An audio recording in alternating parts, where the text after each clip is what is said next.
दोस्तों हमारा टॉपिक चल रहा है पीरियोडिसिटी इन पीरियोडिक टेबल, जिसमें हमने size, electronegativity, electron affinity and electronegativity के बारे में पढ़ा है। आज हम एक छोटा सा टॉपिक देखेंगे जिसमें क्या आता है। देखो, मेटल,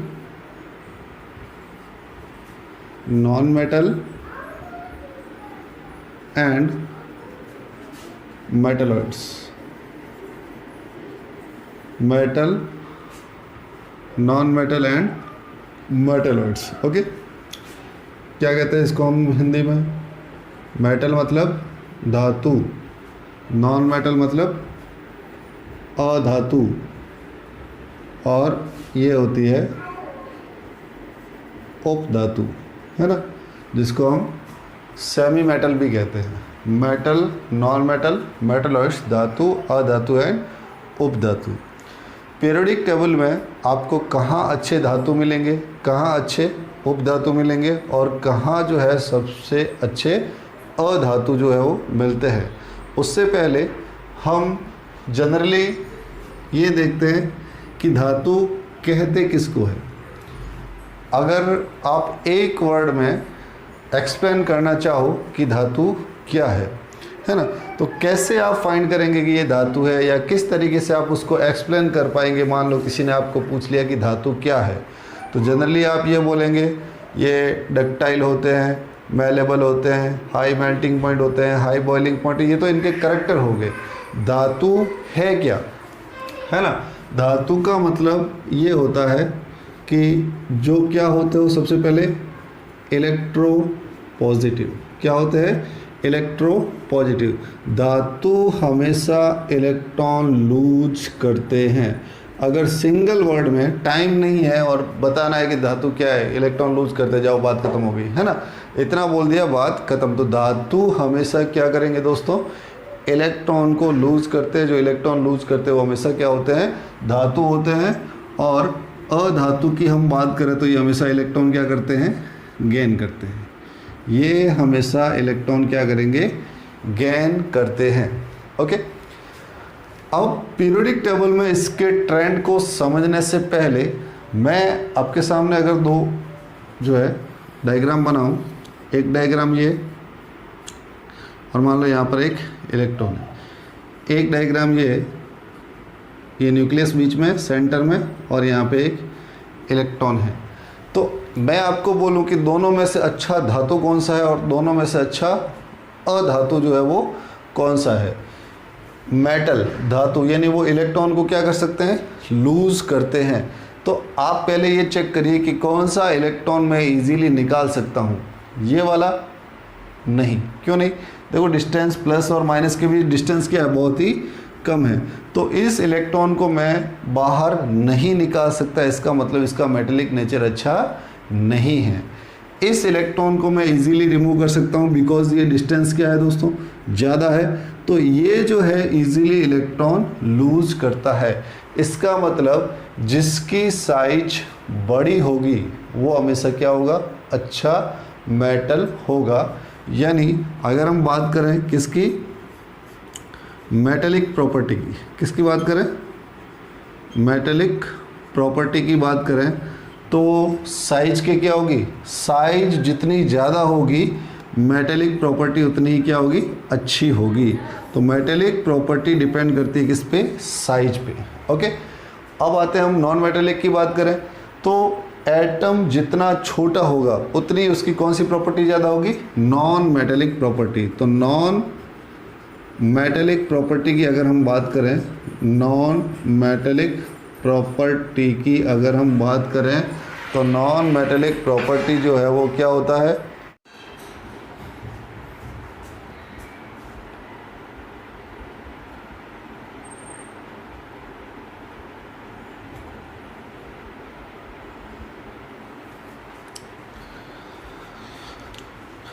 यानी मेटेलिक प्रॉपर्टी को हम डिसाइड कर सकते हैं किससे? साइज से। और नॉन मेटेलिक प्रॉपर्टी को भी हम डिसाइड कर सकते हैं किससे? साइज से। यानी कि जिसकी साइज बड़ी होगी वो अच्छा मेटल होगा, जिसकी साइज छोटी होगी वो अच्छा क्या होगा? नॉन मेटल होगा। Okay, metallic property, generally metal के क्या करेक्टर होते हैं? High melting point, high boiling point, है ना, टेंसाइल नेचर होता है, डक्टाइल होते हैं, मेलेबल होते हैं। तो ये सारे जो करेक्टर हैं वो किसके हैं? मेटल के। नॉन मेटल की बात करें तो नॉन मेटल में तो सारे आते हैं, गैस भी आते हैं कुछ। ओके, तो टोटल अगर 118 में से बात किया जाए तो 91 तो क्या है? मेटल ही है। 91 एलिमेंट कैसे है? मेटल ही है। और नॉन मेटल जो है वो अप्रॉक्सीमेटली 20 एलिमेंट ऐसे हैं जो कौन सी फॉर्म में पाए जाते हैं? नॉन मेटल की फॉर्म में पाए जाते हैं। ओके, अब हम बात करते हैं किसके बारे में?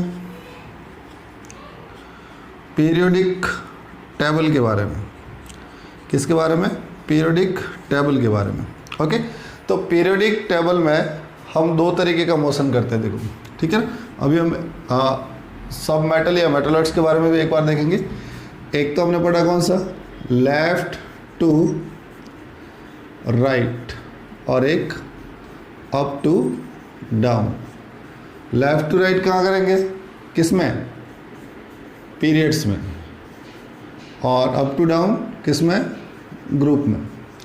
यानी अगर आपको बोला जाए कि पीरियड में अप टू डाउन जाने पर, ग्रुप में अप टू डाउन जाने पर क्या होगा? तो ग्रुप में अप टू डाउन जाने पर, ठीक है, दो कंडीशन हम बता सकते हैं कि कौन सी प्रॉपर्टी अप टू डाउन जाने पर। पहले तो ये देख लो, हमेशा इसको तो रट लो, अप टू डाउन जाने पर साइज हमेशा क्या होगी? बढ़ेगी। किसी भी ग्रुप में आप अप टू डाउन जाओगे तो साइज हमेशा क्या होनी है? इंक्रीज ही होनी है। अब साइज अगर बड़ी होगी तो कौन सी नेचर अच्छी होगी? मेटेलिक नेचर इंक्रीज होगी। साइज बढ़ने पर मेटेलिक नेचर यानी धात्विक प्रकृति जो है वो क्या होगी? बढ़ेगी। अगर एक ग्रुप की बात की जाए तो सबसे अच्छा मेटल कौन सा होगा? नीचे वाला। सबसे अच्छा मेटल होगा जो सबसे कहाँ होगा? नीचे। और नॉन मेटल की, ये नॉन मेटेलिक प्रॉपर्टी की बात की जाए, नॉन मेटेलिक प्रॉपर्टी की बात की जाए तो क्या होगा? हमेशा क्या होगी? डिक्रीज होगी। तो ग्रुप में ऊपर से नीचे जाने पर हमेशा मेटेलिक प्रॉपर्टी बढ़ती है, और लेफ़्ट टू राइट जाने पर हमेशा मेटेलिक प्रॉपर्टी जो है डिक्रीज होगी। इसको भी देखते हैं एक बार। तो नेक्स्ट हम बात करते हैं किसकी? Left to right. Okay, left to right हमेशा किस में? पीरियड में। और लेफ़्ट टू राइट जाने पर साइज हमेशा क्या होती है? डिक्रीज होती है। साइज हमेशा डिक्रीज होती है, और साइज डिक्रीज होने पर कौन see nature? Non metallic nature जो है वो बढ़ेगी। ठीक है, कौन सी? नॉन मेटेलिक नेचर वो क्या होगी? बढ़ेगी। नॉन मेटेलिक नेचर क्या होगी? बढ़ेगी। तो इसका उल्टा मेटेलिक नेचर कम होगी। सीधे सिंपल साफ शब्दों में कहा जाए तो एक ग्रुप के अंदर ऊपर वाला जो है और नीचे वाला अच्छा क्या होगा? मेटल। ओके, और लेफ़्ट टू राइट की बात की जाए तो सबसे जो राइट में पीरियोडिक टेबल में इस साइड में होंगे वो अच्छे क्या होंगे? Non metal. और पीरियोडिक टेबल में इस साइड में जो होंगे वो अच्छे क्या होंगे? मेटल। तो अगर हम बात करें पीरियोडिक टेबल की, S and D block, S and D block completely क्या होते हैं? मेटल ही होते हैं। एस और D block, even F block भी, है ना। एस, डी और एफ ब्लॉक, इसमें सारे एलिमेंट कैसे होते हैं? मेटल ही होते हैं। इसलिए हमने क्या बताया अभी?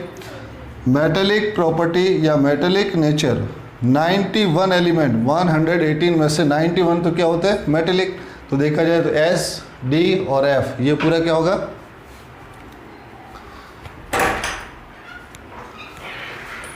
एस, डी एंड एफ ये कंप्लीटली क्या होता है? मेटल ही होते हैं। तो टोटल कितना होता है? 91। अब सबसे दिक्कत वाली बात आती है कहाँ पे? पी ब्लॉक में। कौन सा ब्लॉक? P block. कौन सा ब्लॉक?